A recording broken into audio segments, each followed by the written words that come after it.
అందరికీ నమస్కారం. రాష్ట్ర ప్రజలకు శ్రేయస్ ప్రతి ఒక్కళ్ళకి ఒక సోదరి, అమ్మ నీవు పెద్ద పెద్ద మాటలు మాట్లాడువు తల్లి.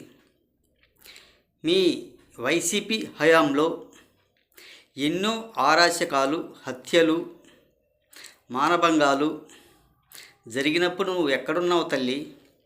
అప్పుడు ఎందుకు మాట్లాడలే తల్లి? ఒక్కసారి చెప్పగలవు తల్లి మన రాష్ట్ర ప్రజల మొత్తానికి?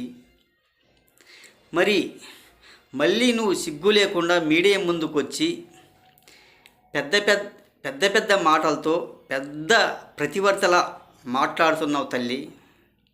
మీ జగన్మోహన్ రెడ్డి లాగా చంద్రబాబు నాయుడు గారు అలాగే ఎప్పటికీ చెయ్యరు. ఒక హత్యా రాజకీయాలు, ఒక నీచపు రాజకీయాలు, ఒక దోపిడీ రాజకీయాలు, ఒక దోసుకునే రాజకీయాలు ఆయనకి ఎప్పటికీ పనికిరావు తల్లి. నువ్వు కొంచెం అదుపులో పెట్టుకొని నువ్వు సైలెంట్గా ఏం మాట్లాడకుండా ఉంటే చాలా మంచిది తల్లి. కొంచెం మన రాష్ట్రంలో జరిగే పరిణామాల గురించి, మన జరిగిన ఈ 5 సంవత్సరాలు అరాచకాల గురించి కొంచెం తెలుసుకో. ఏమేమి జరిగినాయి, ఎలా జరిగినాయి అనేది ఈ వైసీపీ పరిపాలన. అంతేగాని ఎక్కువగా మాత్రం మాట్లాడబాక తల్లి.